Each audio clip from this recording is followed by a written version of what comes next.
자, 이번 시간에 논의 드릴 주제는 환지 방식에 따른 도시개발 사업 전체 묶어서 한 문제 구성이 되고요. 주요하게 나오는 것들 한 4-5가지 위주로 정리를 하셔야 됩니다. 그리고 가끔 보다 보면은 엄두를 못 나게 하는 그런 문제들이 있어요. 그냥 쌩까시면 됩니다. 제가 도시개발법 6문제 중에서요, 기본적으로 3문제만 맞추면 된다라고 설명을 드렸습니다. 그래서 환지 방식 처음부터 가볼까요? 자, 우리가 개발구역 지정합니다. 그때 개발계획을 수립을 하게 되죠. 그래서 개발계획 수립하게 될 때, 그때 환지 방식이면은 이때 시행자 주로 누가 돼야 된다? 조합이라고 하는 것이 돼야 된다. 자, 그래서 이 조합이라고 하는 것이 시행자가 되게 될 것인데, 그래서 개발계획에서 원칙적으로 면적 3분의 총수 2분의 1 이상의 동의를 받아야 된다. 자, 그런데 사업 시행자가 국가 지자체였을 때는 어떻다? 동의를 요하지 않는다. 이런 얘기 있었고요. 자, 시행자가 정해지면 시행자는 환지 방식일 때 토지 소유자 조합이 일반적이다. 그런데 이제 최근 문제에서 토지 소유자가 출제 이슈가 됐었지요. 그래서 이 토지 소유자라고 하는 것을 가지고 쟁점을 삼아내게 되면 규약이라는 걸 작성한다. 조합은 정관을 작성하고 토지 소유자는 규약을 작성을 하게 된다. 그래서 환지 방식의 토지 소유자는 예를 들어서 토지평가협의회 또는 환지계, 채비지, 그리고 청산 이런 내용이 포함된 규약을 작성을 해야 된다. 이런 식으로 설명을 드렸습니다. 그래서 이게 기본 논리 구조가 되겠어요. 그래서 환지 방식일 때는요, 자, 실시계획 인가, 건설계획 확정했습니다. 그럼 이제 어떻게 땅을 나눠주겠다는 게 환지 계획을 인가를 하게 됩니다. 환지 계획 인가 있고요. 세월이 흘러서 인가된 환지 계획에 따라서 공사가 제대로 됐는가를 확인하는 것을 준공검사라고 부르게 됩니다. 그리고 준공검사 있고 나서요, 그 다음에 마지막에 인가된 환지 계획에 따라서 땅 나눠드리겠습니다라고 발표하는 거, 이걸 뭐라고 한다? 환지 처분 공고라고 부르게 됩니다. 그럼 이제 모든 권리공개 이전 확정이라고 하는 것은 환지 처분 공고일의 다음 날이라고 하는 거, 이건 절대 놓치면 안 돼요. 자, 모든 권리공개 이전 확정은 언제? 환지 처분 공고일의 다음 날. 이건 약간 특이한 거예요. 우리 민법 나중에 공부하실 때 그런 얘기합니다. 자, 어떤 물건을 취득을 하고자 한다. 그러면 기본적으로 뭘 해야 된다? 등기해야지 권리를 취득할 수 있다. 이렇게 이제 얘기를 하는데, 이 법률 규정에 따른 부동산 물권 변동 도시개발법에서는 등기를 안 하더라도 환지처분 공고일의 다음 날 모든 권리 분기가 이전 확정되게 된다. 이렇게 뼈대를 잡게 됩니다. 그래서 이런 논리 구조로 살펴봐야겠고요. 자, 그래서 환지계획 작성할 때, 자, 가격평가 한번 설명드릴 텐데, 이게 29회 때 학원 강사인 저도 답을 잘 못 풀었던 그런 극단적인 문제, 신경 쓸 거 없어요, 사실은. 그래서 우리 이제 교재에 있기 때문에 간단하게 설명을 하게 될 텐데, 자, 우리가 이제 환지 방식이라는 땅을 배분해주는 방식을 의미하게 됩니다. 그러면 이제 종전 토지의 가격과 앞으로 분양받을 토지의 가격을 비교해서, 종전 토지가 예를 들어서 1000평이고 1억 정도의 가치가 있다라고 하게 되면 앞으로 분양받을 토지도 그 정도 선에서 토지를 분양을 해보자, 이런 논리 구조가 되게 될 겁니다. 근데요, 종전 토지 가격은 한번 결정을 하면 변경을 할 수가 없습니다. 한번 확정되는 거예요. 그런데 조성 토지라고 하는 거, 분양받을 토지의 경우는 가격이 변동이 있을 수가 있습니다. 이건 뉘앙스만 기억을 하시면 되는 거예요. 어떤 얘기가 되게 되는 거냐면 이런 식이에요. 자, 이 사람이 자, 이만큼 A란 토지를 가지고 있었습니다. A란 토지를 가지고 있었어요. 그래서 이 토지가 1억이다. 근데 B란 토지를 분양을 받기로 약정이 됐는데, 애초에는 주변에 큰 도로가 없다가 이제 어떻게 한다고요? 큰 도로가 생기기로 중간에 실시계획의 변화가 있게 됩니다. 그럼 어떻다고요? 이때는 실시계획의 변화가 있게 되면은, 그때는 뭐라고요? 이때는 자, 바로 자, 분양받을 토지 가격이 바뀔 수도 있다라는 논리구조. 그래서 종전 토지 가격은 변화할 수 없지만은 경우에 따라서 조성 토지, 분양받을 토지 가격이라고 하는 것은 어떻다? 변화가 있을 수도 있다. 이런 논리 구조가 되겠습니다. 그래서 요렇게 논의를 해보겠고요. 자, 그래서 지금 이제 가격 평가라고 해서 이런 게 29회 때 구성이 되는데 지문 때문에 한번 설명드리고요. 큰 의미는 없습니다. 대신 좀 오래전 문제 유형인데 우리가 이제 환지계획 작성 방법에 토지 부담률이라는 개념이 나오게 됩니다. 그래서 자, 우리 토지 부담률하고 과소 토지라는 개념이 세팅이 되게 되는데요. 과소 토지라는 개념이 세팅이 되게 되는데 자, 이건 이렇게 가셔야 돼. 토지 부담률이라고 하는 거, 지금 도시개발 사업이 원래 도시개발구역이 10,000평이다라고 했을 때 그럼 토지 소유자한테 10,000평을 돌려줄 수는 없다라는 데서 출발을 하게 됩니다. 10,000평을 돌려주지 못하는 이유는 나중에 도시개발 사업에 드는 비용에 충당하기 위해서 채비지라는 개념이 하나가 있겠고요. 그리고 또 하나 이슈가 되게 될 게 뭐가 있냐면 저기 있어요.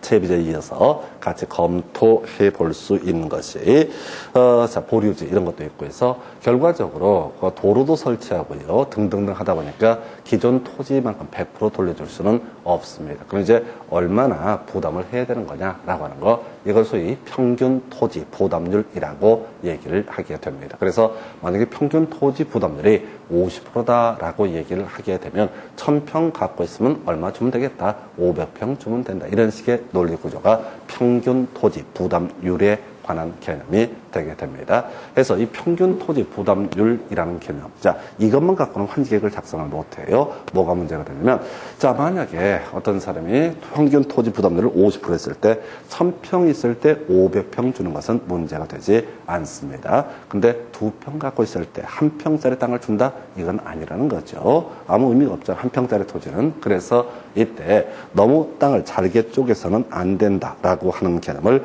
과소 토지라고 부르게 됩니다. 그래서 실질적으로 환지계획을 작성함에 있어서는요, 이 토지 부담률이라는 개념하고요, 과소 토지라는 두 가지 개념이 짬뽕돼서 이걸 감안해서 뭘 한다? 바로 환지계획을 작성을 하게 됩니다. 자, 시험이 이슈가 되겠죠. 시험에서는요, 소위 평균 토지 부담률의 계산식이라고 하는 거, 요게 시험에 16년 동안 3번인가 출제가 되게 됩니다. 자, 이 문제는 솔직히 말씀드리면은, 자, 출제위원들 입장에서 수험생들 죽으라고 내는 문제입니다. 시행 규칙에 숨어 있는 공식을 끄집어내서 한번 풀어보시오. 그런데 지금 8년 동안 한 번이지만 16년 동안 3번 나왔으니까 혹시 엿먹으란 문제. 근데 이 공식은 되게 간단해서, 자, 환지계획구역의 면적, 환 들어가죠. 그 다음에 이제 조합인 시행자의 소유 면적, 조 들어가 있죠. 그 다음에 시행자에게 무상으로 귀속되는 공공시설 면적에서 환조시라는 것이 공식. 이거를 다 외울 필요가 없어요. 바로 문제 가지고 제가 설명을 드리게 될 텐데 그냥 숫자를 줘요. 환지계획구역 면적이 얼마고, 조합인 시행자가 소유하는 면적이 얼마이고, 시행자에게 무상으로 귀속되는 공공시설 면적이 얼마인지를 아예 숫자를 직접 주기 때문에 그냥 계산만 하시면 됩니다. 분자값은요, 보조시라고 해서 보류지 면적이라고 하는 거, 조합인 시행자의 소유 면적, 그리고 시행자에게 무상으로 귀속되는 공공시설 면적이라고 하는 거, 보조시라고 해서 환조시분의 보조시 해서 환지계획구역 면적 마이너스 조합인 시행자가 소유하고 있는 면적 분의 바로 뭐라고요? 지금 시행자에게 무상 귀속되는 공공시설 면적. 그래서 이 두 개를 빼고, 자, 그 다음에 보류지 면적에서 역시 두 개를 빼는 방식으로 구성이 되죠. 그래서 이거 바로 지문 가지고 보시고 다음 주제 설명드리겠습니다. 116페이지라고 하는 거 가서 볼까요?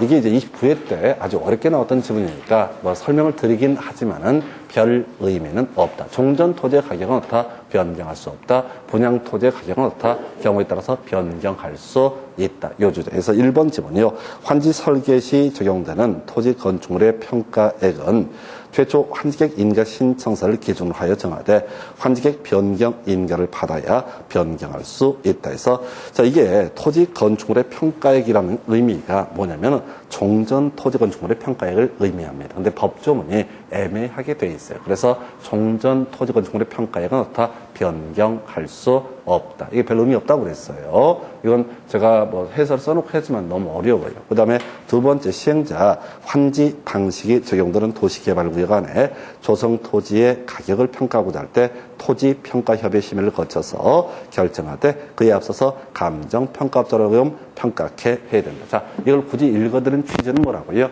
자, 환지 방식으로 도시개발 사업 시행할 때, 자, 조성 토지의 가격을 평가하는 기구가 뭐라고요? 토지평가협의. 아까 뭐가 있었죠? 바로 규약이라고 하는 것을 논하면서 환지 방식의 사업 시행자, 토지 소유자의 경우 그 규약의 내용에 토지평가협의 우는 환지계, 자, 채비지, 그리고 청산 등의 관한 사항이 포함이 되어야 된다. 지난 시간에 우리가 문제 통해서 설명드렸던 걸 다시 한번 토지평가협의회라고 하는 거 뭐라고요? 환지 방식에서 조성토지 가격을 평가하는 기구다. 이 정도의 의미 설명드렸고, 여러분 교재 117페이지 가서 보시게 되면 도시개발법령상 조합인 시행자가 면적식으로 환지계획을 수립해서 환지 방식에 의한 사업 시행을 하는 경우 환지계획구역 면적의 평균 토지 부담률은 이렇게 되어 있습니다. 그래서 뭘 찾아야 돼? 환지계획구역 면적 얼마가 주어져 있나요? 20만 주어져 있습니다. 그러면 이제 조합인 시행자 어디 있죠? 세 번째 항목 조합인 시행자가 소유하고 있는 면적에서 거기 이제 문제에서는 조합이라고 특정을 하고요. 여기서는 그냥 박스에서는 시행자, 조합인 시행자가 소유하는 면적 얼마나 주어져 있냐면 10,000제곱미터. 그 다음에 공공시설의 설치로 인해서 시행자에게 무상 귀속된 토지 면적 2만. 그러니까 분모는 20만 마이너스 3만이 되는 거죠. 만하고 2만을 빼야 되니까. 그러면 분모는 17만이 되게 될 것이고요. 분자는 보류지 면적 얼마? 10만 6,500제곱미터에서 뭘 빼야 된다고요? 3만을 뺀 값. 이게 바로, 자, 그래서 요걸 이제 분자를 분모로 나눠주게 되면은 이게 평균 토지 부담률인데 산수가 상당히 더 이렇게 나왔어요. 45% 이렇게 나왔던 문제가 되겠습니다. 그래서 자, 큰 쟁점은 안 되고, 그전 문제는 훨씬 쉽게 나왔어요. 이게 계산이 좀 어려워서 좀 부담스러웠던 거예요. 그래서 일단은 이건 자, 준비하셔야 됩니다. 마지막까지. 항상 좀 어렵게 낼 때 출제하는 기술 중에 하나가 환조시, 보조시라는 개념이 되게 됩니다. 그 정도로 살펴봐야겠고요. 자, 그 다음에 이제 환지계획 작성의 특례라고 하는 개념들을 보겠습니다. 자, 지금요, 실제라고 하는 개념을 봐야 되는데, 지금부터 설명드리게 될 내용은요, 배경 설명입니다. 이걸 알면은 좋아요. 자, 일단은 이런저런 얘기에 다 떠나서 지금 땅을 어떻게 나눠줄 것인가 라는 계획, 이걸 환지 계획이라고 부르게 될 텐데요. 자, 문제는 땅을 분양을 받는 사람 입장에서는 언제 받는다고요? 환지 처분 공고일의 다음날 땅을 받게 된다. 이거 절대 놓치면 안 돼요. 환지 처분 공고일의 다음날 땅을 받게 된다. 해서 지금 설명드릴 내용 중에서 그냥 이건 다 배경 설명이고요. 어느 쪽이 됐든 간에 실제 땅을 받는 시기는 언제가 된다? 환지 처분 공고일의 다음날 돼야지 땅을 받게 됩니다. 해서 자, 스토리 가볼까요? 자, 환지 전 토지에 대한 권리를 조성되는 토지로 이전하는 방식. 그래서 땅에서 땅으로 더 넘겨주는 방식을 뭐라고 한다? 평면 환지라고 부르게 됩니다. 이에 비해서요, 입체 환지라고 하는 것은 뭐라고요? 자, 기존의 토지 등에서 앞으로 분양될 토지 및 건축물의 일부 등을 아파트를 분양받는 방식을 뭐라고 한다? 입체 환지. 딱 한 번 나왔었는데 다시 평면 환지는 뭐라고요? 땅 갖고 있는 사람한테 땅으로 분배해 주는 방식을 평면 환지. 땅 가지고 있는 사람한테 새롭게 도시 개발 사업을 통해서 만들어진 아파트 등을 분양해 주는 방식을 뭐라고 한다? 입체 환지라고 이렇게 얘기를 합니다. 그래서 평면 환지와 입체 환지라는 개념이 있게 될 것이고요. 자, 그래서 자, 면적의 증감, 증환지, 감환지 설명드릴게요. 자, 이 환지 계획의 작성, 아까 평균 토지 부담률 예를 들어서 50% 과소 토지 50평이다 라고 한번 전제를 해 보겠습니다.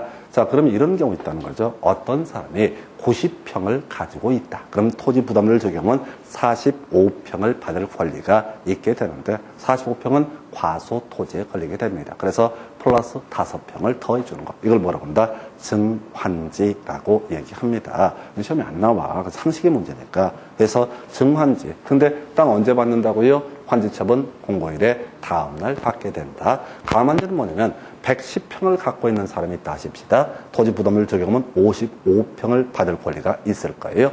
근데 55평을 줘버리면 좀 이따 증환지 못하거든요. 그래서 50평만 준다라는 식의 논리 구조를 뭐라고 한다? 감환지라고 얘기합니다. 자, 그래서 더 많이 주는 것 증환지, 적게 주는 것을 감환지. 근데 땅을 안 주는 경우도 있습니다. 자, 이것도 안 중요해. 과소 토지자는 환지 부지죠. 그래서 어떤 얘기냐면 토지 부담률 50%이고 과소 토지가 50평으로 전제했을 때 기존에 10평 갖고 있었다. 그럼 5평 줄 수 있거든요. 이 5평에다 45평을 더해주기는 좀 그렇거든. 그래서 경우에 따라서 땅을 안 줄 수도 있다. 그래서 이걸 우리가 과소 토지에 따른 환지 부지정이라고 얘기를 하게 됩니다. 여기까지가 자, 듣고 그냥 뭐 그런 게 있나 보다 이렇게 생각하시는 거야. 근데 어느 쪽이 됐든 증환지, 감환지 등에 있어서는 땅을 받는 시기가 언제가 된다? 환지 처분 공고일에 다음 날 땅을 받게 된다. 이렇게 얘기를 하게 될 것이고요.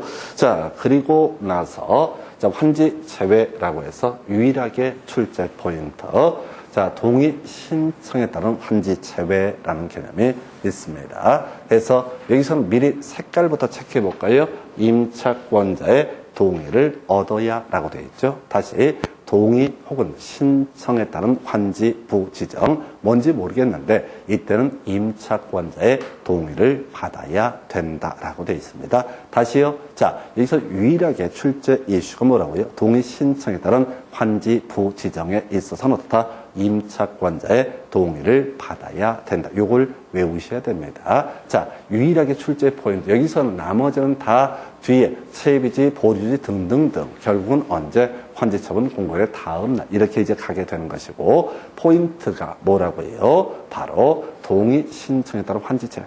다시 힘드니까 제외 나오게 되면 제외 나오면 어떻다? 임차권자 동의. 임차인의 동의 없이 함부로 제외할 수 있다 없다? 없다. 미리 답을 외워야 돼. 임차인의 동의 받아야 어떻게 할 수 있다? 제외할 수 있다. 임차인의 동의를 받아야 어떻게 할 수 있다? 제외할 수 있다. 이 챕터에서는 유일한 출제 포인트가 임차인의 동의를 받아야 어떻게 할 수 있다? 제외할 수 있다. 설명드릴게요. 자, 이런 경우입니다.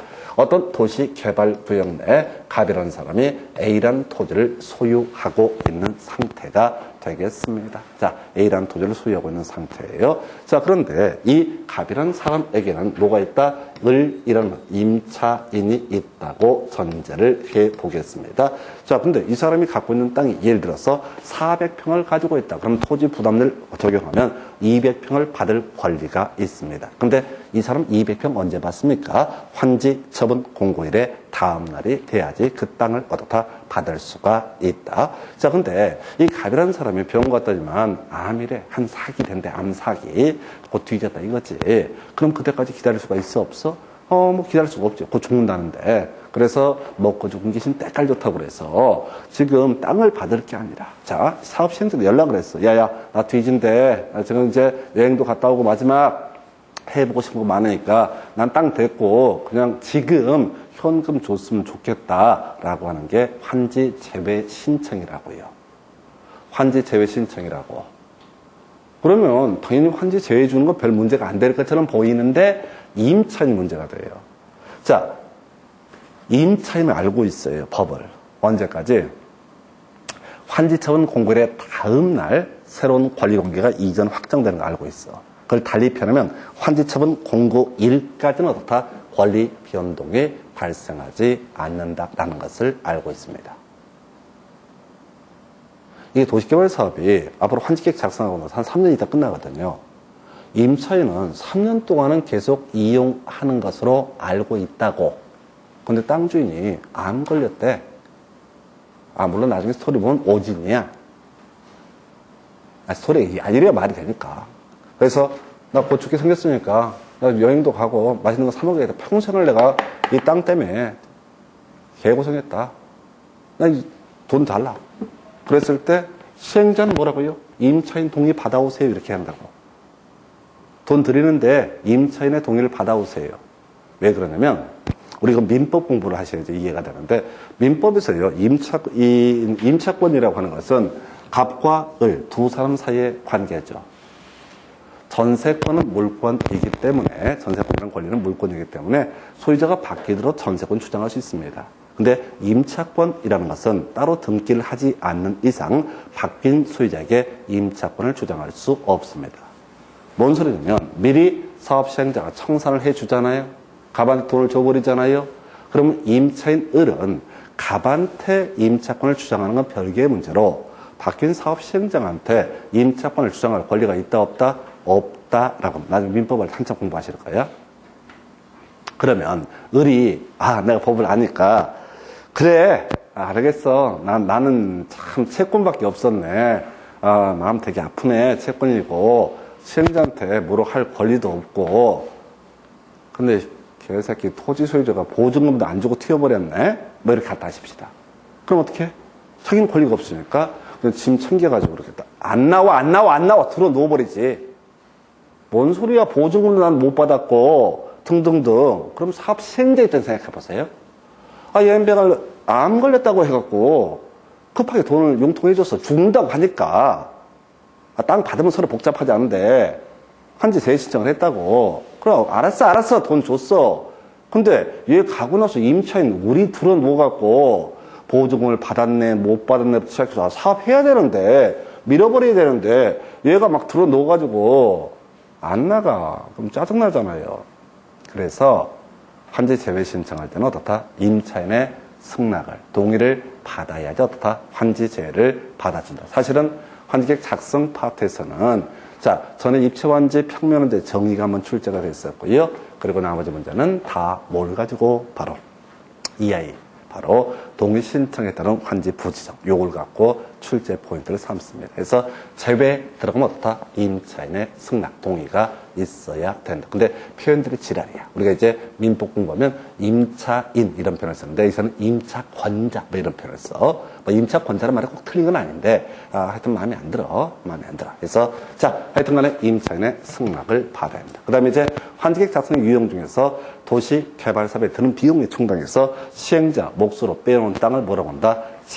채비지라고 부르게 됩니다. 채비지. 그리고 또 하나 이슈가 뭐라고요? 규약 등으로 정해진 목적을 위해서 환지로 정하지 않은 토지. 이게 되게 이제 표현 자체도 오순이 있고 문제가 있는데요. 이 규약은 토지 소유자에 썼죠. 그런데 이제 이 보류지는 이런 의미입니다. 채비지를 포함을 해서 하여튼 일반에게 분양하지 않는 그런 토지를 다 뭐라고 한다? 보류지. 그래서 의미가 보류해놓은 땅에서 보류지가 더 넓은 범주의 개념이고 그 중에 일부가 어떻다? 채비지라고 하는 것이 보류지의 일종. 근데 그 중에서 도시개발사업에 드는 비용의 충당에서 빼놓은 땅을 뭐라고 한다? 채비지. 다시 한번 기억해 볼까요? 앞에서 이런 거 있었잖아요. 환지 방식일 때 토지 소유자인 시행자가 규약을 작성을 하게 된다. 거기는 아까 토지평가협회 환지계, 채비지, 보류지, 그리고 청산 이런 내용들이 어떻다? 포함이 되게 된다 해서 내가 이걸 외우게 만들고 말 거야. 해서 계속 미친놈처럼 떠들게 되면 여러분들은 그냥 저절로 외우시게 됩니다. 그래서 하여튼 나오시기만 하면 됩니다. 그래서 그 정도까지. 하여튼 임차인의 동의 있어야 어떻다? 환지 제외할 수 있다. 키워드 제외라는 표현은 뭐라고요? 임차인의 승낙, 동의가 있어야 된다. 그 정도까지 보시면 됩니다. 그래서 이렇게 하나 보셨고요. 그 다음에 환지계획 인가라고 해서 별 의미 없어요. 이런 환지계획을 확정 짓는 걸 뭐라고 한다? 환지계획 인가라고 부르게 됩니다. 시군 구청장 등 인가인데 쫓아가시면 안 돼. 이게 지문 한두 개 나와서도 여기는 다 버리고 가실 주제. 여기까지 내용을 가지고 여러분 자료 118페이지에 가서 문제 지문 몇 가지 체크를 해 드리도록 하겠습니다. 그래서 118페이지 가서 보게 되면요.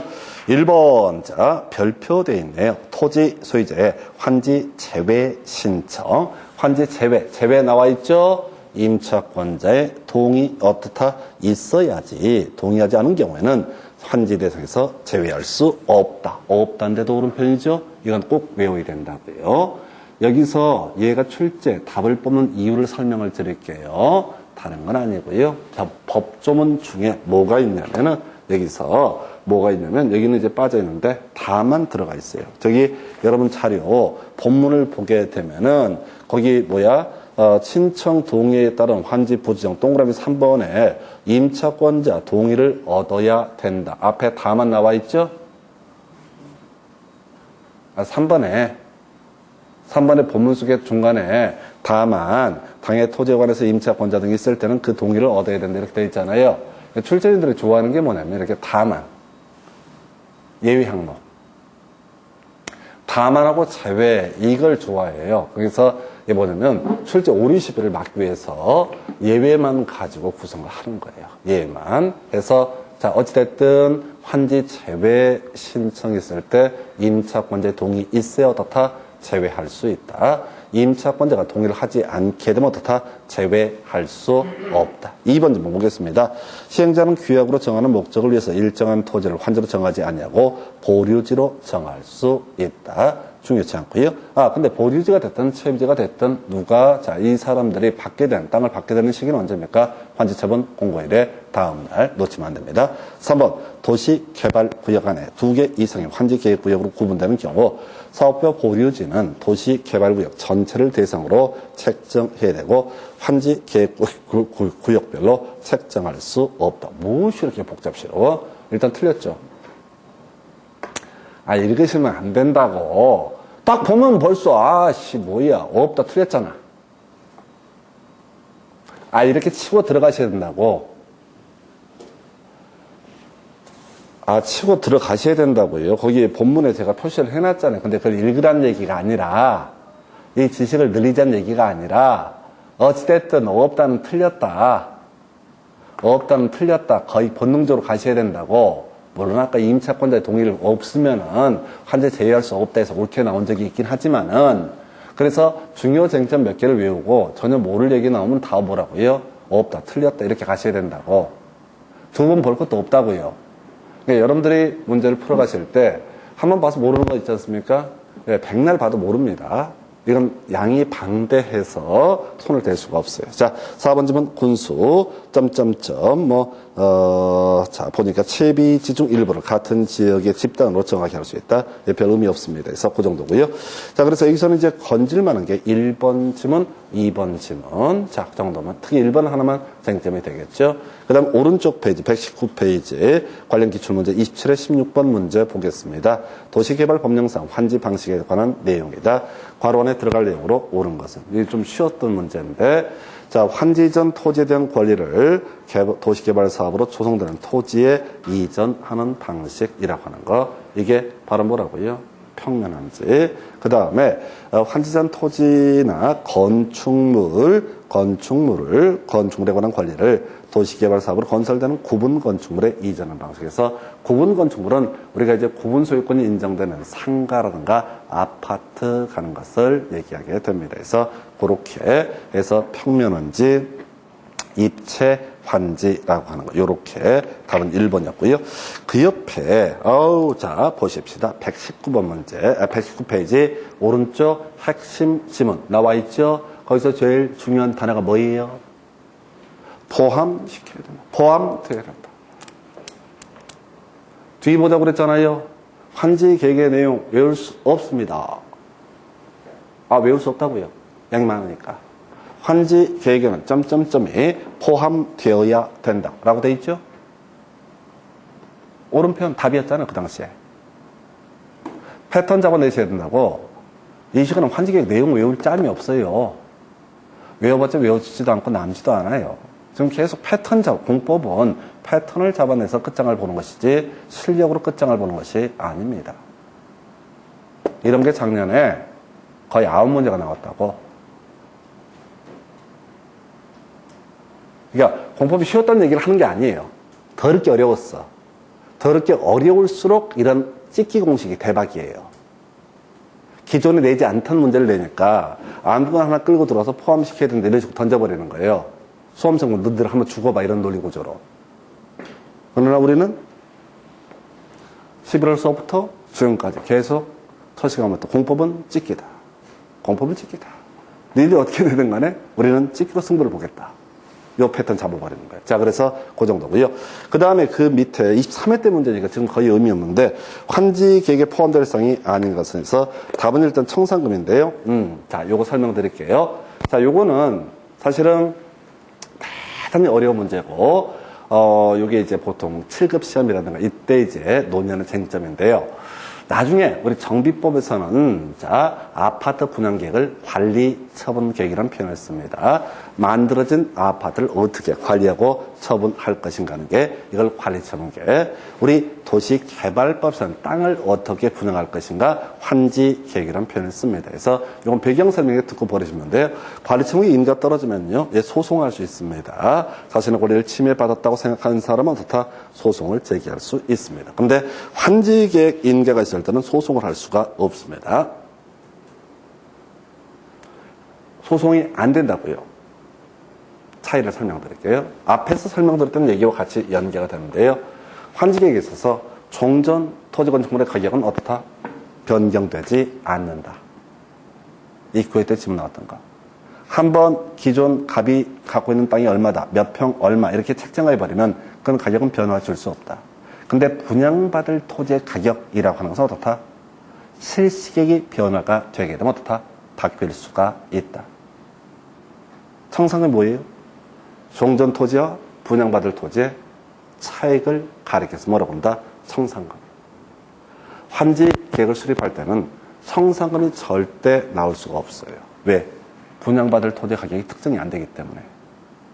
분양받을 토지 가격이 변화가 있을 수 있기 때문에 대충 추정은 할 수 있지만은 확정이 안 되는 거예요. 그래서 실질적으로 나중에 땅 나눠드리겠습니다라고 외부에 발표한 것을 환지처분 공고, 환지처분 공고 있으면 실제 그때 청산금 얘기가 나오게 됩니다. 그때 실제 땅을 받거든요. 그래서 이렇게 대신 청산금은 달라지는 거예요. 환지계획을 작성할 때 갑한테 몇 평을 주기로 한다, 을한테 몇 평을 주기로 한다, 요건 바뀌지 않아. 그런데 나중에 이 토지 가치가 예를 들어서 많이 높게 됐다, 중간에 큰 도로가 뚫리기로 해서 바뀔 수 있으니까 그러면 청산금을 좀 내야 되는 거고, 높은 토지 가치 있는 걸 분양받은 사람은, 또는 도로에서 가깝다고 좀 멀리 떨어지면, 가치가 떨어지면 청산금을 거꾸로 이제 사업시행자가 가치가 낮아진 토지를 분양받은 사람이 어떻다? 청산금을 지급을 할 수가 있다. 이런 논리 구조예요. 그래서 이 문제는 23회 때 문제인데, 이걸 낸 놈은 제가 보기에는 공무원 시험 출제하다가 와서 딱 이걸 낸 거야. 장난을 친 거야. 그래서 나중에 관리처분계획은요, 분담금이 결정이 되고요. 그 다음에 환지계획은 청산금 결정되지 않습니다. 그 다음에 이제 여러분 교재 120페이지 비례율은 뭐 다음 순위 한번 설명드리겠고, 요건 큰 쟁점 안 되겠고, 환지계획 인가라고 해서 큰 쟁점 안 돼. 요거는 생략하겠습니다. 그래서 일단 환지계획 작성해서 요걸 확정 짓는 걸 뭐라고 한다? 환지계획의 인가. 다시 건설계획의 확정을 뭐라고 한다? 실시계획의 인가. 공급계획의 확정을 뭐라고 한다? 환지계획의 인가. 근데 이거 쫓아갈 일 없어요. 다 옛날 지문들이고 큰 포인트가 되지 않습니다. 자, 그럼 다시 갑시다. 인가된 실시계획에 따라서 공사가 제대로 됐는지를 확인하는 걸 뭐라고 한다? 준공검사. 인가된 환지계획에 따라서 소유권 넘겨드리겠습니다라고 외부에 발표하는 걸 뭐라고 한다? 환지처분 공고. 그러면 이 사람이 소유권을 취득하는 시기는 언제입니까? 라고 했을 때 환지처분 공고일의 다음 날이 돼야 어떻다? 소유권을 취득할 수 있다. 이런 논리 구조. 다시 갑시다. 건설계획의 확정을 뭐라고 한다? 실시계획의 인가. 공급계획의 확정을 뭐라고 한다? 환지계획의 인가. 그리고 나서 인가된 실시계획에 따라 공사 제대로 했는가 안 했는가 지정권자가 확인하는 것을 뭐라고 한다? 준공검사. 그리고 인가된 환지계획에 따라서 땅 나눠드리겠습니다라고 발표하는 걸 뭐라고 한다? 환지처분 공고라고 하는 거. 요렇게 뼈대를 잡게 됩니다. 이 기본 구조를 항상 기억해 주셔야 돼. 절차를 모르면 나중에 개판돼 버려요. 아니, 절차를 시험에 직접 물어보는 건 아닌데, 이 구조를 모르면 이게 순서가 뒤죽박죽 돼버려요. 다시 한 번만. 건설계획 확정을 뭐라고 한다? 실시계획 인가. 공급계획 확정을 뭐라고 한다? 환지계획 인가. 자, 그 다음에 인가된 실시계획에 따라서 공사 제대로 했는가? 지정권자가 확인해보는 과정을 뭐라고 한다? 준공검사. 인가된 환지계획에 따라 땅 나눠드리겠습니다라고 사업시행자가 발표하는 걸 뭐라고 한다? 환지 처분 공고. 그래서 실제 권리의 취득 발생 시기는 언제가 된다? 환지 처분 공고일의 다음 날이 돼야 좋다. 권리가 실질적으로 발생하게 된다. 자, 그런데 이 중에서 이제 환지 예정지 부분을 설명을 드릴 텐데 미리 말씀드릴게요. 10년 동안 지문 최대 5개, 지금 3개, 4개 나왔었나요? 답이 안 돼. 얘는 뭐 기어 나오더라도 큰 의미는 없고 딱 문장 하나 정도만 사실 외우면 끝나는 파트예요. 별로 안 중요합니다.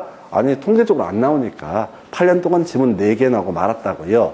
이 도시개발사업 환지 방식이 힘든 이유가 뭐냐면은 주제 제목들은 겁나 많은데 제목에서 지문 2-3개씩밖에 10년 동안 안 나오니까 그래서 힘들어요. 그래서 계속 큰 뼈를 잡아야 되고 환지 예정지 지정 설명드리겠습니다. 자, 이게 이제 이렇게 하시봅시다. 지금 도시개발사업을 추진을 하는 과정이 되겠습니다. 도시개발사업을 추진을 하게 돼요. 자, 그래서 갑이라는 사람이 현재 A라는 토지를 소유하고 있고 인가된 환지 계획을 보니까 B라는 토지를 취득하기로 약속이 돼 있습니다. 그러면 언제 갑은요? B라는 토지에 대해서 환지처분 공고일의 다음 날 소유권을 취득을 하게 됩니다. 자, 그러면은 환지처분 공고일까지 갑의 소유권은 어디에 미친다? A라는 토지에 미치게 된다. 환지처분 공고일의 다음 날이 돼야죠. 더 갑의 소유권은 B에 미치게 된다. 이렇게 가는 거예요. 자, 그런데 우리가 도시개발사업을 하는 과정에서 기억 한번 해볼까요? 자, 허가 받으면 할 수 있었던 게 뭐가 있었냐면 건물 생기고 땅 생기고 나무 생기고 그다음에 물건을 1월 이상 쌓아놓는 행위 어떻다? 요거 가능하다고 그랬었죠. 허가 받으면 어떻다? 할 수가 있다. 자, 그런데 행성해 보십시다. 지금 갑은 만약에 2년 후에 환지처분 공고가 예정이 돼 있다고 치고요. 갑이 2년 후에 B라는 토지를 취득을 해서 여기다 건물을 짓고 싶은 거야. 자, 건물을 짓고 싶은데, 자, 환지 도시개발 사업이 진행되는 과정에는, 자, 이 B라는 토지는 집 땅이 아니기 때문에 건물을 지을 수가 없습니다. 대신 A라는 토지는 집 땅이지만 곧 건물 다 지어 올리면 건물을 포장 이사센터에서 의뢰해서 갖고 갈 수가 없잖아요. 그러니까 어떻다? 건물을 못 짓는 문제가 발생한다. 그래서 도시개발사업 과정에서 어차피 분양받게 될 토지에다가 소유권이라는 게 의미가 이거죠. 사용수익과 처분 권능 2개로 대별해 볼 수 있는데, 자, 소유권 자체를 넘기는 게 아니라 사용수익 권능을 이전시켜주는 제도. 꼭 해야 되는 게 아니라 누굴 위해서? 갑을 위해서 사용수익 권능을 이전시켜주는 제도를 뭐라고 한다? 환지 예정지의 지정이라고 부르게 됩니다. 그래서 자, 종전토지관은 자, 지금 보면은 환지 예정지 지정은 본질이 뭐냐면은 사용 수익 권능의 이전입니다. 근데 문제는 이제 소유자 얘기는 안 나와요. 복잡하니까. 왜? 갑이라는 사람이 지금 이제 A라는 토지의 소유권을 가지고 있으면 환지 예정지 지정을 받았다고 했을 때 갑의 처분권은 어디에 있고 A에 있고 그 다음에 사용 수익 권능만 어디로 간다? B로 간다. 그럼 설명이 지랄이야. 그때 제일 좋은 게 이 갑 소유의 이 토지에 을이라는 임차인이 있었다라고 전제하면은 을은 어떻다? B라는 토지에 가서 사용 수익을 할 수 있대. 대신 종전 토지는 어떻다? 사용 수익을 할 수가 없다라는 결론에 이르게 됩니다. 그래서 가장 기초적인 개념, 굳이 외운다는 환지 예정지 지정이 있을 때 종전 토지는 더 이상 사용할 수 있다 없다? 사용할 수 없다. 없단데 맞아. 나 개 짜증나 이게. 나를 국회로 보내주시면 내가 이걸 법을 고쳐버릴 거예요. 없다는 다 틀리게 만들고 말 거예요. 그런데 아무도 지금 국회에 연락이 없어요. 난 기후 2번도 괜찮을 것 같은데 불러만 주면 강의하기 싫어서 그런 거야. 몸이 힘드니까 그냥 불러주면 어쩔 수 없이 가는 거니까 미안하다고 얘기하고 갈 수 있잖아. 나라를 위해서. 근데 그럴 일이 없으니까 이제 외우셔야 돼. 종전 토지는 어떻다? 더 이상 사용 수익을 할 수가 없다라고 하는 거. 이게 환지 예정 지정의 본질입니다. 그래서 자, 이 정도고요. 채비지는 누구 목소의 땅이냐면 사업 시행자 목소의 땅을 채비지라고 부르게 됩니다. 자, 채비지 언제 소유권 취득합니까? 환지처분 공고일의 다음 날 사업 시행자가 취득을 하게 됩니다. 환지처분 공고일의 다음 날 어떻다?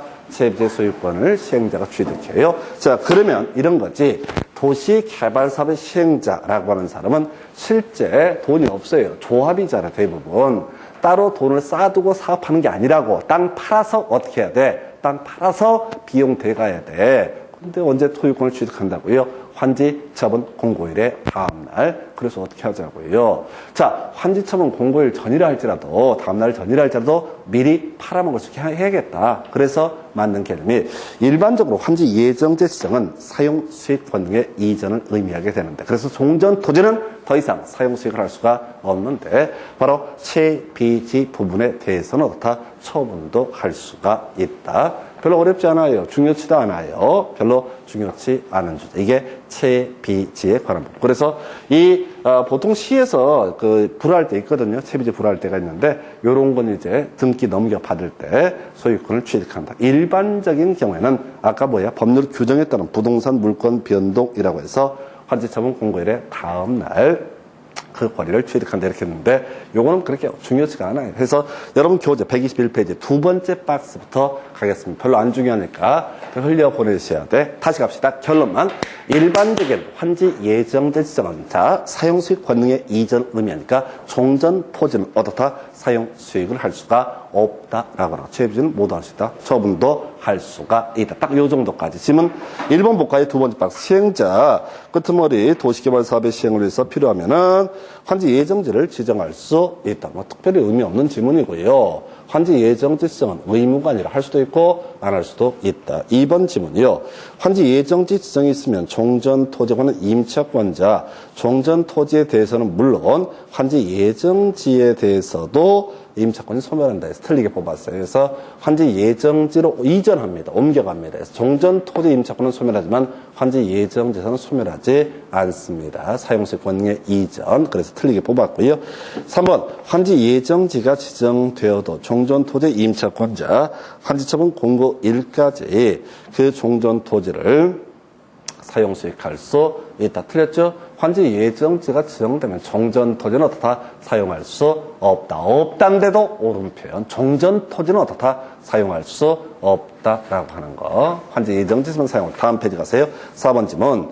자, 시행자는 채비지 용도로 환지 예정지가 지정된 때, 자, 이를 처분할 수 있다. 뭐 이게 전부예요. 지금 8년 동안 나왔던 지문 전부기 때문에 그다지 중요치 않습니다. 다시 그림 가지고 설명드립니다. 도시개발사업 환지 방식입니다. 그럼 이제 건설계획인, 자, 실시계획의 인가라는 개념이 있게 됩니다. 그래서 실시계획 인가가 있으면 건설계획이 확정됐습니다. 그러면 환지 방식은 땅을 나눠주는 방식이니까 땅을 어떻게 나눠주겠다는 게 환지계획의 인가가 있으면 공급계획이 확정이 됐습니다. 그래서 실제 땅을 받게 되는 시기는 언제라고요? 환지처분 공고일의 다음날 이렇게 가게 되는 겁니다. 근데 그 중간에 토지를 이용을 할 수 있게 해줘야 되니까 경우에 따라서 환지 예정지를 지정할 수 있다. 그러면 종전 토지 부분은 더 이상 사용 수익은 안 되고 환지 예정지에서만 어떻다? 사용 수익할 수 있다. 다만 채비지 사업 시행자가 배추 못 심어서 비용 충당할 수 없습니다. 땅 팔아야 돼. 그래서 채비지 용도로 환지 예정지가 지정된 모두 할 수 있다. 처분도 할 수가 있다라고 이렇게 해석을 하게 됩니다. 자, 그 다음에, 자, 이제 정말 간단한 지문인데 답이 됐던 지문입니다. 그리고 여기에 이제 나와 있는 거 외에 얘가 괜찮아. 아주 괜찮은 녀석이. 자, 27회 때가 마지막 답을 뽑았는데 22회 때도 답이었어요. 잊어버릴만 하면 출제하는 게 준공선 사용. 문장 하나 기억하시면 됩니다. 자, 일단은 여러분 교재를 123페이지에 나와 있는데, 자, 여기는 제가 말로 설명을 드릴게요. 그 텍스트를 읽어봐봤자 큰 의미가 없어요. 이건 원칙과 예외, 원칙과 예외 이런 경우의 수이기 때문에 되게 법조문이 깔끔하지 않아. 그래서 마지막 예외 하나만 기억합니다. 다시 갑시다. 지금 환지계획 인가가 떨어졌습니다. 공사가 완성이 됐다. 아, 인가된 실시계획에 따라서 공사 참 잘했어요 라고 하는 게 준공검사입니다. 그럼 준공검사가 있으면 실제 권리를 취득하는 것은 환지처분 공고일의 다음날이지만은 준공검사가 있으면 어떻게 할 수 있다? 사용할 수 있다. 이렇게 가게 되는 겁니다. 그럼 준공검사 전에는 사용을 못하는 거냐? 허가 받으면 따로 이 허가를 받게 되면 도시개발 사업에 지장을 안 주면은 허가를 해줄 수 있거든요. 그러니까 허가 받으면 또 어떻게 할 수 있다? 사용할 수 있다. 근데 이것도 아니야. 왜? 그거에 대한 예외가 있어. 자, 사업 시행자는 채비지 부분이요. 허가 없이도 어떻게 할 수 있다? 사용할 수 있다. 다시 스토리가 이런 식이라고. 원래 준공검사가 있어야 어떻다? 사용할 수 있다. 이게 원칙이야. 근데 예외가 준공 전에도 허가를 받으면 어떻게 할 수 있다? 사용할 수 있다. 그게 마지막이면 그걸 외워야 돼. 근데 그거에 예외가 있다고. 준공 전인데 허가 없이도 사용할 수 있는 경우가 있다고요. 바로 채비지. 누구? 시행자를 위한 땅이니까. 시행자를 위한 땅이니까. 그래서 시행자는 준공 전에 허가 없이도 어떻게 할 수 있다? 채비지를 사용할 수 있다. 이 명제 하나만 기억하시는 거예요. 제가 과정을 쭉 설명을 드렸는데 시험에 뜨는 건 과정이나 원칙, 예외, 앞에 길을 다 날려버리고 마지막 단어 시행자 준공 전에 지정권자의 허가를 받지 않고 어떻다? 사용할 수 있다. 이 명제 하나 외우시면 됩니다. 지문 하나만 볼까요? 여러분 교재 123페이지. 자, 이렇게 되어 있네요. 도시개발사업의 준공검사 전에 채비지 사용할 수 없다. 틀렸죠? 자, 준공검사 전에, 자, 어떻다? 채비지 허가받을 필요도 없이 사용할 수 있다. 근데 이것도 그래. 괜히 공부했어. 그냥 그 믿음 충만, 그냥 행함 있는 믿음. 다음 중 틀린 걸 고르시 없다. 틀렸죠? 지금 여러분들이 쭉 지문을 분석하면서 없다 중에 옳은 게 자, 20%도 안 돼. 10% 정도밖에 안 된다고. 그럼 이제 습관적으로 뭘 찾아야 된다고요?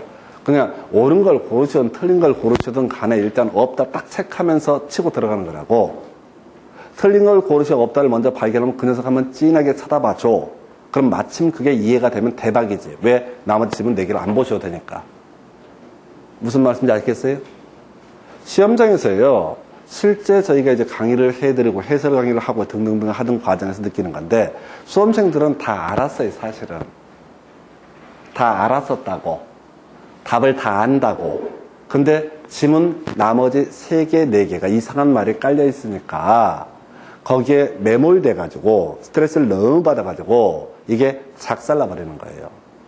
제가 어제 말씀드린 것처럼 도대체 재수를 많이 한다고? 약이 바짝바짝 올라갔고 이거 알았었는데, 진짜, 내가 실수했네. 무슨 실수야? 실력이 없는 거지. 실력은요, 없다, 틀렸다, 바로 치고 들어가셔야 돼. 없다, 틀렸다, 바로 치고 들어가셔야 된다고. 옳은 걸 고르셔도 없다가 나올 수 있잖아요, 틀리게. 그러니까 자꾸 이런 식으로 문제를 접근하세요. 공법은 이렇게 접근해 가시게 되면, 시험 볼 때 힘이 안 들어. 애들 보면 핸드폰 갖고 막 놀고, 와, 어저께 우리 딸내미가 또 한 닭가리 했네. 야, 그 여자 기집애들은 뭘 그렇게 화장실에 가서 아주 껍질을 벗기는 것 같아. 나 미치겠어, 그냥. 3시간씩 들어가 있어요. 죽여버리고 싶어, 그냥. 그리고 거기서 볼일을 다 봐요. 잠도 자, 심지어. 그러면 똑똑똑 하면 조용해. 자고 있는 거야, 욕조에서. 아주 죽여버리겠다. 그냥 어제 그냥, 뭐라고 얘기하는데 또 쌩까길래, 나 진짜, 너 다음 달에 데이트 다 끊어버린다. 이렇게 딱 경고했는데, 이게, 자식이 이제 파워가 세잖아요. 아무 말도 안 하고 쓱 지나가더라고요. 와. 내가 삐졌잖아요, 그래갖고. 그래서 아까 전화했더니만 또 쌩까. 다시. 이렇게 아이들처럼, 이게 게임처럼이 되면은 시험 볼 때 스트레스를 덜 받아요. 아마 걔들 핸드폰 2시간, 3시간씩 하는 거, 4시간, 5시간씩 하는 거, 아마 하라고 시키면 더럽게 하기 싫어할걸? 강제로. 뭐라도 해라. 이렇게 하면 안 할 거예요. 하지 말라니까 지랄을 하는 거지. 화장실에 짱박혀 하고. 하여튼 간에. 요것도 마찬가지. 시험 보실 때, 시험에 대한 이 중압감 등등 때문에 되게 힘드시거든요. 지금 생각하는 것도 진짜 힘들어요, 시험에서는. 이게 뭐라고, 진짜. 뭘 인생을 걸고 자존심을 걸어. 걸 게 얼마나 많은데. 근데 그렇게 돼요. 전 술 먹고 들어갔어도 그랬으니까, 그날, 시험 볼 때. 술을 처먹은 거고, 무조건 결과가 좋아야 될 텐데, 모양새 빠지지 않게. 아무도 관심 없어. 붙건 떨어지거나. 근데 사람 마음이 그래요. 그래서 가능하면 없다, 틀렸다 이렇게 찍어가는 훈련들. 제가 뭐 법조문 내용도 설명드리지만 계속 설명드리는 게 이게 각인이 돼요. 없다, 틀렸다. 그래서 다시 결론. 사업 시행자, 채비지에 대해서 허가 없이도 어떻게 할 수 있다? 사용할 수 있다. 준공턴이라 할지라도 이렇게 갑니다. 자, 이제 환지처분 공고 중간에 있는 지문 별 의미 없고요. 이제 마지막 단계. 그나마 이 파트가 나오면은 이건 절대로 틀려서는 안 돼요. 이건 거저주는 문제 패턴이기 때문에 절대 틀려서는 안 되는 주제예요. 이 문제를 줄 때는 출제위원은 거저주는 겁니다. 그냥 1년 동안 고생하셨습니다. 이건 알고 가셔야 되죠. 이런 취지예요. 그래서 자, 결론만 정리하십시다. 자, 취득한다, 취득한다, 취득한다, 취득한다 라는 개념이 언제라고요? 다음날 취득합니다. 취득은 언제 한다고요? 다음날. 표현은 약간 달라지는데 하여튼 취득하는 시기가 언제라고요? 다음날. 언제? 환지처분 공고일의 다음날. 다시 그림 보겠습니다. 건설계획 확정을 뭐라고 한다? 실시계획 인가. 공급계획 확정을 뭐라고 한다? 환지계획 인가. 그리고 나서 자, 인가된 실시계획에 따라서 공사가 제대로 되어 있는 걸 확인하는 걸 뭐라고 한다? 준공검사. 그리고 마지막 인가된 환지계획에 따라서 소유권 나눠드리겠습니다라고 발표하는 거. 소유권 취득하는 시기 언제라고요? 환지처분 공고일의 다음날. 그래서 가보겠습니다.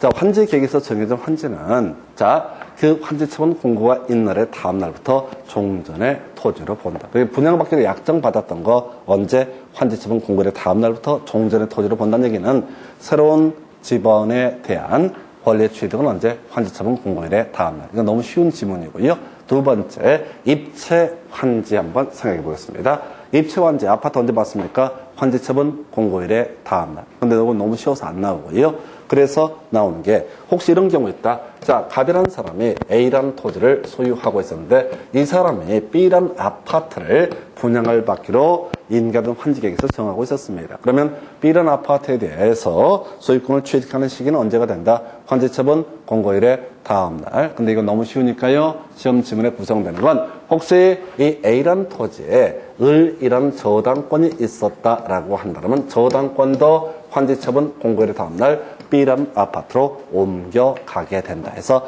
소유권도 당연히 언제? 환지처분 공고일의 다음날. 소유권에 달라붙어 있었던 자, 소유권 외 권리라고 하는 것도 언제? 환지처분 공고일의 다음날 옮겨가게 된다라고 하는 거. 요렇게 정리를 하시게 됩니다. 그래서 자, 입체 환지처분 별로 안 중요해요. 통계 보시면 별 의미는 없어요. 입체 환지처분이 있는 경우 종전 토지에 대한 저당권은 환지처분이 공고된 날의 다음 날부터 해당 건축물의 일부와 토지의 공유지분에 존재하는 것으로 본다. 그래서 저당권도 언제? 환지처분 공고일의 다음 날 옮겨간다. 그래서 모든 얘기 시작. 제가 오늘 아마 환지처분 공고일의 다음 날 얘기 한 수십 번 했을 겁니다. 그걸 거의 각인이 되셔야 돼. 자, 채비지 누가 갔습니까? 시행자 언제요? 환지처분 공고일의 다음 날 같습니다. 보류지 언제 환지처분 공고일의 다음 날 누가 환지계획에서 정한 자가 갖게 된다라고 하는 거. 채비지는 뭐라고요? 시행자. 이건 쉬워요. 근데 보류지를 아까 제가 자세히 설명을 안 드렸는데 보류지는 채비지를 포함하는 개념이라고 그랬었고요.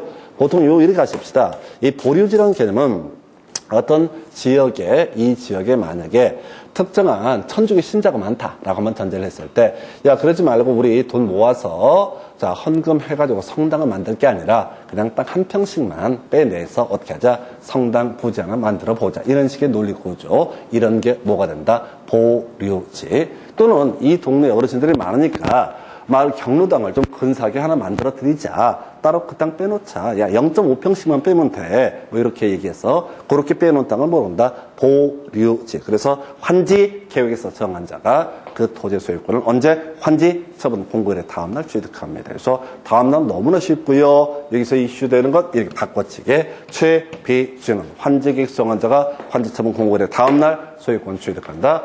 보류지는 자 바로 사업 시행자가 환지 처분 공고일의 다음 권을 취득한다. 이렇게 약간씩 트릭을 써서 출제가 이루어지게 됩니다. 그래서 가장 기본. 요즘에는 저는 입체완제 이런 거 갖고 장난쳤었고요. 요즘은 트렌드가 이렇게 뒤에 ChatGPT 보류지 27회인가 요걸 갖고 쟁점을 삼게 됩니다. 다시 갑시다. 환지처분 공고였습니다. 권리를 취득하는 사람 입장에서는 뭐라고요? 환지처분 공고일에 다음 날 취득을 하게 된다라고 하는 거. 취득하는 입장에서는 그러면 소멸하는 사람도 있어야 되겠죠. 모든 사람의 권리를 취득하지는 않을 겁니다. 그래서 새로운 권리가 들어오는 게 환지처분 공고일의 다음 날이면 소멸한다라고 하는 것은요. 언제 환지처분 공고일이 끝나는 때 어떻다? 소멸하게 된다. 어렵지 않죠? 예를 들어서 갑 소유의 X 토지가 있었고 여기에 을 소유의 Y 토지가 있었는데 어떻게 하다 보니까 인가된 환지계획을 보니까 갑이 Y 토지를 그대로 인수하는 것으로 환지계획이 확정이 될 수가 있습니다. 그럼 갑이 Y 토지의 소유권을 취득하는 시기는 언제입니까? 환지처분 공고일에 다음날 취득합니다. 그러면 이제 을이 Y 토지의 권리가 소멸이 돼야 되잖아. 두 사람 소유권이 존재할 수는 없잖아요. 우리가 민법 공부할 때 물권이라고 하는 거 배타적 권리입니다. 하나의 물건에 두 개의 소유권이 있을 수는 없어요. 그래서 을의 권리 소멸이 됩니다. 언제가 돼야 돼요? 환지처분 공고일이 끝나는 때. 만약에 5월 6일 날 환지처분 공고하게 되면 이 사람의 권리를 취득하는 시기는 5월 7일 0시 환지처분 공고일의 다음 날이니까 5월 7일 0시 기존 권리자의 권리가 소멸되는 시기는 언제라고요? 5월 6일 밤 11시 59분 59초 점점점 해서 환지처분 공고일이 끝나는 때 어떻다? 그 권리가 소멸한다. 그럼 이제 취득은 언제라고요? 다음날 취득한다. 그럼 소멸은 뭐라고요? 환지처분 공고일이 끝나는 때 소멸하게 된다. 이렇게 그림을 잡아가게 됩니다. 지역권 아직 우리 민법 공부 안 하신 분도 있어서 간단하게 설명드려야 되나? 지역권이라고 하는 듣고 버리세요. 아직 민법 안 했으면 지역권 맹지 있습니다. 두 개의 토지가 있고 한쪽이 맹지입니다. 그리고 이쪽에 도로가 있고 했을 때 맹지를 A, 옆에 토지를 B, 도로와 접한 토지. 그래서 맹지 소유자가 어떻게 돼요? 도로에 접하기 위해서 A를 이 토지에 대해서 지역권이라는 것을 설정할 수 있습니다. 그런데 신도시 만들 때는요, 맹지 안 만들거든요. 토지구획정리 사업하면서 설을 도로에 다 접하게 만들어준다고. 그러면 이제 쓸모 없어진 지역권이라고 하는 것은 언제 소멸이 되죠? 소멸은 무조건 언제? 환지처분 공고일이 끝나는 때 소멸하게 된다. 환지처분 공고일이 끝나는 때 소멸. 앞에 보지 말고 환지처분 공고일이 끝나는 때 소멸하게 된다. 이렇게 외우시는 겁니다. 그리고 이제 하나 남는 것이 존속이라고 해서 안 따라가는 게 있어요. 지금 보면 모든 권리관계는 환지처분 공고일의 다음날 다 옮겨가야 돼요. 아까 저당보다 따라가야 되고요. 그런데 용도지역은요. 따라갈 이유가 있다 없다? 없다라는 얘기예요. 이걸 우리 법에서는 행정상 처분으로서 종전토지에 전속한 것이라는 표현을 쓰게 됩니다. 행정상 처분으로서 종전토지에 전속하는 것에 대해서는 어떻다? 영향을 미치지 아니한다. 이렇게 되어 있어요. 행정처분으로서 종전토지에 전속하는 것에 대해서는 어떻다? 영향을 미치지 아니한다. 뭔 소리냐면 어떤 사람이 환지계획권이니까 갑이라는 사람이 A라는 토지를 가지고 있고 을이라는 사람이 B라는 토지를 가지고 있던 사안에서 지금 갑의 권리는 언제 환지처분 공고일의 다음날 B라는 토지로 다 옮겨가야 됩니다. 근데 이 A라는 토지에 있던 용도 지역은 따라갈 이유가 있다 없다? 따라갈 이유가 없죠. 그 토지의 특성과 연결되어 있는 개념이니까. 그래서 행정상 처분으로서 종전토지에 전속하는 거, 이건 당연히 어떻다? 따라가지 않는다. 즉 미치지 아니한다. 시험에는 어떻게 나온 줄 아세요? 미친다 이렇게 나와. 미치면 안 돼요. 그래서 문제를 구성할 때 심플하게 뽑아요. 그래서 행정상 처분으로서 종전토지에 전속하는 것에 대해서는 영향을 미치지 아니한다. 이렇게 그림을 잡게 됩니다. 그 재판상 처분 이런 것들은 시험에 낼 거리가 안 돼요. 재판상 처분은 이런 겁니다. 이 종전토지에 살인 사건이 발생해갖고 폴리스 라인 써놓고 출입 엄금 이런 거 써 있는 거. 그럼 이제 환지 처분 공고가 있으면 그 핏덩어리들이 어떻게 꿈틀꿈틀해서 환지 다음 토지로 가지고 옮겨가는 게 아니잖아. 그러니까 그 뭐 출입 금지 처분 이런 것들은 재판상 처분도 종전 토지에 전속하기 때문에 이건 따라 움직일 것이 아니다. 뭐 이런 논리 구조가 되는데 시험 문제는 행정상 처분으로서 종전 토지에 전속하는 것에 대해서는 어떻다 영향을 미치지 아니한다. 이런 것들이 구성이 됐습니다. 그래서 청산금 확정 언제 환지 처분 공고된 날에 다음날 얘기 나와 있습니다. 땅을 받아야 된다고요. 많이 받든 적게 받든 땅을 받아야 좋다. 청산금이 확정된다. 아까 환지 계획에는 청산금이라는 개념이 들어갈 수가 없다고 그랬어요. 분양받을 토지 가격이 바뀔 수가 있기 때문에 종전 토지 가격은 바뀌지 않지만 분양받을 토지 가격이 바뀔 수가 있기 때문에 청산금, 환지 계획에는 포함되지 않는다. 이 얘기했었고 이제 땅을 받게 되면 청산금, 환지처분 공고일의 다음날 받기 때문에 환지처분 공고일의 다음날 확정됩니다. 자, 그 다음에 더 어렵게 중요한 주제. 자, 분할 징수, 분할 교부할 수 있다. 라고 나와 있죠. 원래 논리 구조가 이런 식이죠. 환지처분 공고가 있으면은 이때 청산금 채권 채무가 발생합니다. 땅을 언제 받아요? 환지처분 공고일의 다음날 받습니다. 많이 받은 사람한테는 돈을 좀 뜯어내야 되고 적게 받은 사람한테는 돈을 좀 줘야 된다. 이걸 뭐라고 한다? 청산이라고 부르게 됩니다. 그럼 논리 필연적으로 청산은 뭘 항상 전제로 한다고요? 환지처분 공고일의 다음날이 돼야지 청산금이 확정되게 됩니다. 그래야지 서로 주거니 받거니 할 수가 있다. 이게 법리적인 모습이고요. 자, 한번 생각해보십시다. 도시개발사업 하는데 조합이 전지처분 공고를 했는데 청산금 내야 될 놈이 안 내면 어떻게 돼? 복잡스러워. 땅 받았잖아. 환지처분 공고의 다음날 되게 되면 땅 받는다며 소유권 취득한다며. 그죠? 아까 등기 안 해서 소유권 취득한다고 그랬잖아요. 그러니까 얘가 땅도 받았는데 돈 안 갚으면 어쩔 거야. 배째를 뭐 소송 걸거나 말거나 이렇게 나온다고. 그래서 현실적인 문제를 고려해서 미리 어떻다? 분할 징수, 분할 교부할 수 있다. 이게 현실적인 문제예요. 그러니까 실질적으로는 분할 징수, 분할 교부가 다 된 상태에서 뭘 한다고요? 환지 처분 공고를 하게 된다. 그래서 분할 징수, 분할 교부 앞에 자세히 보지 마. 이게 나중에 정비부도 마찬가지인데 분할 징수, 분할 교부할 수 있다. 이렇게 외우시면 돼요. 자, 그다음 우리 앞에서 공부했던 주제 있었죠. 앞에서 조합원의 관리 의무하면서 조합원은 조합에 대해서 부가금, 연차리 등을 납입을 해야 된다. 안 내면은 조합원 지금 구청장한테 징수를 위탁할 수 있고 수수료 몇 프로? 4%. 27회 때 나왔던 주제 관련해서 징수를 위탁할 수 있다. 그리고 여기서 파생되는 게 수수료 얼마? 4% 세트입니다. 나중에 정비법에서 한 번 더 수수료 4% 나오게 됩니다. 자, 소멸시효. 자, 청산금을 받을 권리, 징수할 권리 5년간 행사하지 않으면 시효로 소멸하게 된다. 공법상 채권의 소멸시효 몇 년? 5년. 그런데 특이했던 거, 우리 앞 시간에 공부했던 것 중에 하나가 뭐가 있었어요? 바로 저하 있었잖아요. 도시개발채권 소멸시효 원금 5년, 이자 2년. 그게 특이한 거야. 그러니까 걔만 특이하기 때문에 자꾸 시험에 구성이 됩니다. 그래서 이 정도 보셨고요. 바로 여러분 교재 124페이지 두 번째 박스 지문부터 설명드리도록 하겠습니다. 해서 보니까요. 환지 계획에서 정해진 환지는 1번 지문입니다. 환지 처분 공고된 날의 다음 날부터 종전의 토지로 본다. 어렵지 않은 지문. 2번 지문이요. 자, 124페이지 두 번째 박스 2번 지문. 환지 계획에서 정해진 환지는 환지 처분 공고된 날의 다음 날부터 종전의 토지로 본다. 같은 말을 하고 있네요.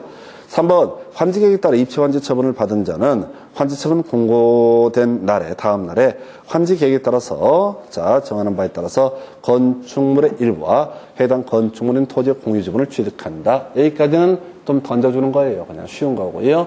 포인트 채비지 누가 취득합니까? 시행자. 근데 이걸 환지 계획에서 정한 자가 환지 처분 공고된 날 다음 날 소유권 취득한다 해서 주체를 바꿨어요. 채비자는 누가? 시행자가. 뭐 이런 것들은 실수하면 안 돼요. 진짜 그냥 거저주는 문제입니다. 그 다음에 4번 보시고 5번 채비자로 정해지지 아니한 보유지는 환지 계획에서 정한 자가 환지처분 공고된 날의 다음 날에 소유권을 취득한다. 맞죠? 6번 보류지는 환지 계획서 정한 자가 환지처분 공고된 날의 다음 날에 소유권 취득한다 해서 하여튼 채비지 보류지에 헷갈릴 수 있는 주제가 되겠습니다. 7번 질문은요. 환지 계획서 환지를 정하지 아니하는 종전 토지에 있던 권리는 환지처분 공고된 날의 다음 날이 끝나는 때 소멸한다. 틀렸죠? 환지처분 공고일이 환지처분 공고일이 끝나는 때 어떻다? 소멸한다. 취득한 건 언제라고요? 환지처분 공고일의 다음 날. 소멸은 언제라고요? 환지처분 공고일이 끝나는 때. 자, 틀리게 해서 답을 뽑았었고요. 오른쪽 페이지 8번 질문 답이네요. 도시개발사업 시행으로 행사할 이익이 없어진 지역권 환지처분 공고된 날이 다음 날이 끝난 때 소멸은 똑같이 장난치고 있네요. 소멸은 언제라고요? 환지처분 공고된 날이 끝나는 때 어떻다? 소멸한다. 취득은 언제라고요? 환지처분 공고일의 다음 날 취득하고 소멸하는 건 뭐라고요? 환지처분 공고일이 끝나는 때 소멸하게 된다. 이렇게 보셨고 그 다음에 10번 지문이요. 자 보니까 환지처분은 행정상 처분으로서 종전토지에 전속하는 것에 대해서 영향을 미친다라고 해서 틀리게 미치지 아니한다. 11번 청산금은 환지처분이 공고된 날의 다음 날 확정된다. 옳은 표현. 근데 그 다음 두 번째 박스 환지를 정하거나 그 대상에 제했을 때 과부족분 금전으로 청산한다. 이걸 우리가 청산금이라고 부르게 되겠고 2번 없다. 틀렸죠? 분할 교부할 수 없다. 틀렸죠? 분할 교부할 수 있다고 그러셨죠? 분할 징수, 분할 교부할 수 있다. 사연 보지 마시고요. 없다, 틀렸다. 이런 것들 좀 눈치 좀 챘으면 좋겠습니다. 이게 되게 쉬울 것 같죠? 되게 어려워요. 왜? 이 도시개발법 마지막까지 다 봐야지 분할 징수, 분할 교부의 문제가 나오거든요. 그러니까 일반 수험생들이 이게 차근차근 보시다 보면 여기까지 모두 너무너무 힘들어서 해서 이 포인트. 그 다음에 3번 청산금을 받을 권리나 징수할 권리 5년을 행사하지 않으면 시효로 소멸한다. 옳은 표현 되겠습니다. 그래서 자 하여튼 이 정도 환지 방식 보셨고요. 잠시 끝났다 다음 주제 설명드리겠습니다.